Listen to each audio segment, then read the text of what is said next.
Hi guys, today we are covering class 12 share capital chapter. Here we are covering a concept, general entries and a few questions of this chapter. So let's get started. Here are the some basic concepts that are face value. What is face value? That price of the share. And here is the issue price. There are three types of issue price, that is par, premium and discount. Par is that face value is equal to issue price, then it's called par.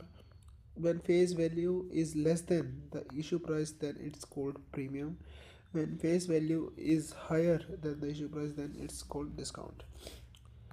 It can only be done in the case of sweat equity shares only. So here is the example. Z Limited issued 10,000 equity shares of 10 each at a premium of rupees 5, payable as 3 on application money, 5 on allotment and 7 that is remaining on first call including the premium, yani ki 2 plus 5. 2 is the face value, 5 is the premium. So let's see its journal entry.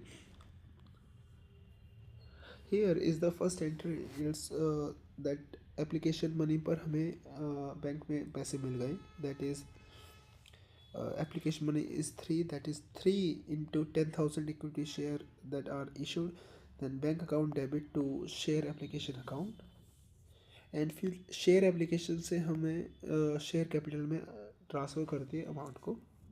Now the third entry will be of share allotment account, that is rupees 5 into 10,000, that is 5 into 10,000 share. Share allotment account debit to share capital by 50,000. Then bank account debit to share allotment.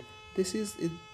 This is the entry of due, and after due we get the payment of the share allotment.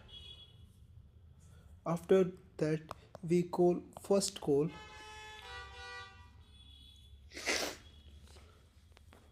After this we call the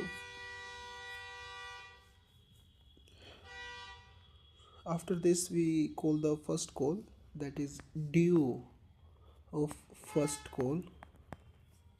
After the due we will do 7 into 10,000, make sure 70,000 will be the amount. To share capital, जो capital के अंदर जाएगा वो होगा 20,000, that is the face value. To security premium, जो premium account में जाएगा, जो कि प्रीमियम है वो 50,000 होगा. फिर सिंपल एंट्री होगी, हम पैसा मंगवा लेंगे फर्स्ट कॉल पर. ठीक है. After this there is a case which is call in arrears, यानी कि किसी ने हमें पैसे नहीं दिए, हमने ड्यू किए थे लेकिन किसी ने हमें पैसे नहीं दिए. उसकी क्या एंट्री होगी वो देखते हैं विद एन एग्जांपल. वही एग्जांपल है, 10,000 शेयर इश्यू किए, 3 on application, 3 on allotment, 4 on first call. Rohit holding 100 share did not पे द फर्स्ट कॉल, उसने पहली कॉल नहीं की, तो उसकी जनरल एंट्री हम देखते हैं. These are the basic entry जो कि हमें सेम ही रहेगी. सो हम डायरेक्टली चलते हैं शेयर फर्स्ट कॉल की एंट्री पर, जो कि होगा 4 इंटू 10,000, यानी कि 40,000 से हम एंट्री ड्यू कर देंगे. ड्यू करने में कोई भी कॉल इन अरियर्स नहीं आएगा. जब हम मनी रिसीव करेंगे, जब हमें पता चलेगा कि किसी ने हमें पैसे नहीं दिए हैं. So here bank account debit, call in arrears account debit to share first call. अब अमाउंट किससे आएगी, जो कि होगा 9,900 into ₹4, that will be 39,600. Call in arrears will be 100 into 4, that is 400, and first call will be credited by 40,000. After this concept will come, that is call in advance, यानी कि किसी ने हमें वक्त से पहले ही पैसे दे दिए, उसका क्या केस होगा वो भी हम देखते हैं. वही सेम केस है, 10,000 शेयर इशू किए, application, allotment, first call and the second call. Okay. Daksh जिसके पास 200 शेयर हैं, उसने सेकंड कॉल के पैसे भी फर्स्ट कॉल में ही दे दिए एडवांस में, दैट इज़ 400 रुपीज़ ही उसने एडवांस में हमें दिए हैं. सारी एंट्री सेम रहेगी, ये भी सेम रहेगी. सीधा आते हैं शेयर फर्स्ट कॉल पर। हमने अमाउंट ड्यू कर दिया 30,000 से टू शेयर कैपिटल 30,000, लेकिन हमें बैंक में मिल गए ज़्यादा रुपए, जो कि है 400 रुपये टू कॉल इन एडवांस, जो कि हमने दक्ष ने हमें 400 रुपये एडवांस में दे दिए थे इसके शेयर के, यानी कि 200 इंटू ₹2 एडवांस में ही पे कर दिए। तो it's a liability for us, then it should be credited, और बैंक अकाउंट में हमें 30,400 रुपये मिल जाएंगे। तो जब शेयर सेकंड कॉल ड्यू होगी वो पूरे अमाउंट से ही होगी 20,000 से, लेकिन अब बैंक के अंदर जब रुपये मिलेंगे bank account debit, and then it will be lesser amount by 400, यानी कि हमें 20,000 रुपये मिलने थे, जिसमें से 400 रुपये हमें पहले ही मिल चुके हैं, इसलिए बैंक अकाउंट में डेबिट होगा 19,600, और 400 जो है कॉल इन एडवांस डेबिट हो जाएगा, यानी कि जो सबसे पहले क्रेडिट था कॉल इन एडवांस, अब वो नीचे आके डेबिट हो जाएगा, दैट इज़ कैंसिल आउट हो जाएगा, और टू शेयर कैपिटल 20,000 हो जाएगा।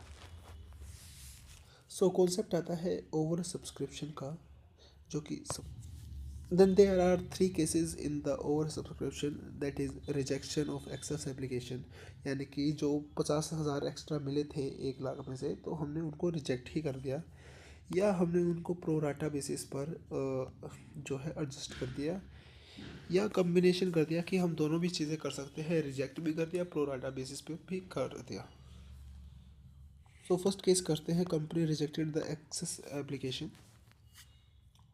बट टोटल एप्लीकेशन जो आ गए 15,000 के आ गए, तो कंपनी ने 10,000 एक्सेप्ट कर लिया, 5,000 को रिजेक्ट कर दिया। अब इसकी एंट्री क्या होगी, अमाउंट तो हमें 15,000 का मिलेगा ही मिलेगा, जो कि एंट्री हो जाएगी, लेकिन शेयर एप्लीकेशन होगा 45,000 से डेबिट, शेयर कैपिटल में वही 10 रुपये मतलब 10,000 शेयर्स ही जाएंगे, 10,000 इंटू 3, और टू बैंक, यानी कि हम इसे रिफंड कर रहे हैं जिन्होंने भी पैसे दिए, बाय जो कि 5,000 एक्स्ट्रा थे इंटू 3 कर हमें इसको रिफ़ंड कर दिया। बाकी एंट्री सेम रहेगी, उसमें कोई भी डिफरेंस नहीं आएगा। So guys we are starting with the pro rata basis. Company ने मंगवाए एप्लीकेशन पे 10,000 एप्लीकेशंस, लेकिन लोगों ने अप्लाई कर दी 15,000 एप्लीकेशन, और एप्लीकेशन पर ₹5 मंगवाए थे, अलॉटमेंट पर 4, और फर्स्ट कॉल पर ₹1 मंगवाया था, यानी कि टोटल ₹10। सो हम अब अलॉट करेंगे प्रो राटा बेसिस पे। प्रो राटा बेसिस का मतलब यह है कि 15,000 अगर लोगों ने अप्लाई किए तो उसको मिलेंगे 10, यानी कि 3:2 का रेशियो हो गया, यानी कि 15 डिवाइडेड बाई 10 3:2, यानी कि कोई बंदा अगर 3 एप्लीकेशन भेजेगा तो जाकर उसको 2 जो है शेयर्स मिलेंगे। तो इसकी बेसिक सी एंट्री है, bank account debit to application, यानी कि पूरे पैसे आए 15,000 इंटू 5 एप्लीकेशन के 15,000 ने अप्लाई किया था, उसके पूरे पैसे आ गए। ठीक है। सो अब जो है उसकी एडजस्टमेंट करेंगे, 75,000 आए, टू शेयर कैपिटल में 10,000 ही जाएंगे जितने कंपनी ने मंगवाए थे, इंटू 5, जो कि हो गया 50,000, और बाकी जो है अलॉटमेंट पे हम एडजस्ट कर देंगे, जो कि होगा 25,000। बैलेंसिंग फिगर आ गए, या इसको बिल्कुल सिंपल तरीके से हम निकाल भी सकते हैं, जैसे कि 75,000 हमें मिले, एप्लीकेशन में सेट ऑफ हो गए, एप्लीकेशन में सेट ऑफ हो गए 50,000, रिमेनिंग 25,000 जो कि एडजस्ट हो जाएंगे अलॉटमेंट में। जैसे कि अलॉटमेंट पर हमें मंगवाने थे 10,000 इंटू 4, जो कि है 40,000 रुपये। और इनमें से हम 25,000 माइनस कर देंगे, बाकी बच गए जो कि 15,000, वो हम जो कि अब अलॉटमेंट पर हमें मिल जाएंगे। सो अब इसकी एंट्री भी देख लेते हैं। अलॉटमेंट, जो कि शेयर अलॉटमेंट पहले तो ड्यू हो जाएगी 40,000 से पूरे अमाउंट से, लेकिन बैंक अकाउंट से हमें मिलेंगे सिर्फ 15,000। 15,000 कैसे मिलेंगे कि 40,000 हमें मंगवाने थे, 25,000 हमें एप्लीकेशन पे ही मिल गए, जो हमने यहाँ पर एडजस्ट कर दिए थे 25,000, और वो हमें अब जो बैलेंसिंग फिगर था 15,000, जब हमने इनसे मंगवाए तो बाकियों ने अपने 15,000 जो है भेज दिए। और फाइनल कॉल की एंट्री सेम ही रहेगी जैसे हमें पहले भी रहती थी। सो अभी एग्जांपल करते हैं नंबर 4, जो कि सबसे इम्पोर्टेंट है अच्छे से करना, जो कि है कंपनी ने मंगवाए थे 10,000, एप्लीकेशन आ गई 20,000। एप्लीकेशन पर मंगवाए 5 रुपये, 2 रुपये प्रीमियम के, ऐसे ही अलॉटमेंट पर 4, फर्स्ट कॉल पर 4 और लास्ट कॉल पर उतने 3 रुपये मंगवाए। और कंपनी ने बोला कि 2,000 वालों को हम कोई भी शेयर नहीं देंगे, जिसने 4,000 जो है अप्लाई किए उनको 4,000 देंगे, और जो 14,000 जिन्होंने अप्लाई किए उनको हम रिमेनिंग शेयर यानी कि 6,000 शेयर दे देंगे, यानी प्रो राटा बेसिस 7:3। ठीक है। अब हम इसकी वर्किंग स्टार्ट करते हैं। हमें मनी रिसीव हुई 1,00,000 रुपये, 20,000 शेयर्स इंटू 5 रुपये। 5 रुपये एप्लीकेशन के थे और 20,000 लोगों ने अप्लाई किया था। हमें टोटल 1,00,000 रुपये जो है मनी रिसीव हो चुकी है। अब हम एडजस्ट कर देंगे एप्लीकेशन में 50,000 रुपये। 50,000 रुपये कैसे आए? 10,000 शेयर जो है कंपनी को चाहिए थे, 5 रुपये की एप्लीकेशन थी, तो 50,000 रुपये हमने एडजस्ट कर दिए। अब रिमेनिंग रह गए 50,000, उसका क्या करना है अभी हम वो दिखाते हैं। मैंने बाइफरकेट कर लिया है। 4,000 एप्लीकेशन जिनको पूरे 4,000 अलॉट हुए, 14,000 एप्लीकेशन जिनको 6,000 अलॉट हुए, और 2,000 एप्लीकेशन जिनको कुछ भी अलॉट नहीं हुआ। तो सबसे पहले हम इसी की मनी रिफ़ंड कर देंगे, जो कि होगी 2,000 इंटू 5 रुपये, 10,000। 50,000 में से 10,000 हमने एडजस्ट कर दिए हैं। अब जिन्होंने 4,000 अप्लाई किए थे और 4,000 ही अलॉट हो गए, अब उनकी तो कोई जो है मनी बाकी नहीं है एडजस्टमेंट के लिए। नो एडजस्टमेंट ऑन अलॉटमेंट, और हमें इनको कुछ रिफंड भी नहीं करना है। अब आते हैं मेन पार्ट पर, जो कि 14,000 लोगों ने अप्लाई किया था, 6,000 जिनको अलॉट हुए, यानी कि उनकी एक्स्ट्रा जो पैसे उन्होंने कितने दिए हैं हम वो निकालते हैं। यानी कि 14,000 अप्लाई किए थे, 6,000 अलॉट हो चुके हैं, यानी कि 8,000 शेयर्स का जो पैसा है उन्होंने एक्स्ट्रा दिया है। 8,000 इंटू 5 करेंगे तो 40,000 आ जाएगा। ये ये तो हो गया कि हमें हमारे पास पैसे कितने हैं अलॉटमेंट पर एडजस्ट करने के लिए, और हमें ज़रूरत कितनी है। 6,000 इंटू 4 यानी कि 24,000 की ज़रूरत है। 24,000 कैसे आया अभी वो दिखाते हैं। इनको अलॉट कितने हुए थे? 6,000। अलॉटमेंट की मनी कितनी थी? 4,000, 4 रुपये।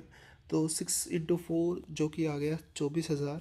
हमें इतने ही ज़रूरत है अलॉटमेंट पर एडजस्ट करने के लिए। बाकी जो 40,000 माइनस करेंगे 24,000, इनको हम रिफ़ंड कर देंगे। अब इसकी एंट्री देखते हैं। यानी कि 24,000 हम अलॉटमेंट पर ही एडजस्ट कर लेंगे, अलॉटमेंट के पैसे एडजस्ट कर लेंगे एप्लीकेशन में ही, और 16,000 को हम रिफ़ंड कर देंगे। तो 16 प्लस 10 ये तो हो गए उतने 26,000 जो कि हमने एडजस्ट कर लिए हैं।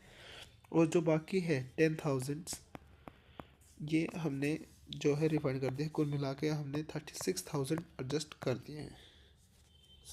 फर्स्ट एंट्री है बैंक अकाउंट डेबिट, जो कि टोटल एप्लीकेशन मनी जो कि मैंने दिखाया 1,00,000 रुपये। अब एडजस्टमेंट करते हैं। शेयर एप्लीकेशन से हमें 1,00,000 जो है एडजस्ट करने हैं। कहाँ कहाँ होंगे? शेयर कैपिटल में जाएंगे, 10,000 इंटू 3 जो कि फेस वैल्यू थी, और ये प्रीमियम था 50,000 जो कि है एडजस्ट हो गए, अभी मैंने बताया था। और हमें रिफ़ंड कितना करना था? 16,000 और 10,000, 26,000 जो कि हमने अभी देखा, ये यहाँ से लेके आए हम। और एडजस्ट कितना हो जाएगा अलॉटमेंट पर? वो होगा 24,000। 24,000 ये हमने अभी निकाला था कि 24,000 अलॉटमेंट पर एडजस्ट हो जाएगा। अब अलॉटमेंट की एंट्री ड्यू करेंगे, बेसिक एंट्री, और जो शेयर अलॉटमेंट पर कितने पैसे हमें रिसीव होंगे, क्योंकि हमें 40,000 मंगवाए थे, 24,000 हमने पहले ही एडजस्ट कर लिए थे, तो अब बाकी रुपए 16,000 ही हमारे पास आएंगे। और बाकी की एंट्री सिमिलर सी है, सेम ही है, वो सेम ही रहेंगी। अब नेक्स्ट जो है कॉन्सेप्ट हम कवर करते हैं, issue of share consideration other than cash, यानी कि कैश के अलावा हम कोई और कंसिडरेशन ले रहे हैं और उसके बदले में हम शेयर अलॉट कर रहे हैं, उसकी क्या एंट्री होगी। तो फर्स्ट ऑफ ऑल कवर करते हैं, अगर हमने शेयर इशू किए प्रमोटर्स को जो कि कंपनी बनाते हैं, कंपनी के जो फॉर्मेशन के टाइम पर लोग होते हैं उनको हमने अगर शेयर अलॉट किए तो उसकी एंट्री क्या होगी। सो फर्स्ट एंट्री हम पास करेंगे इनकॉर्पोरेशन एक्सपेंस या preliminary expenses account debit to promoters account, और प्रमोटर को डेबिट कर शेयर कैपिटल हम बढ़ा देंगे अपनी। ऐसे ही अंडर राइटर्स को करेंगे, underwriter commission account debit to underwriter to share capital.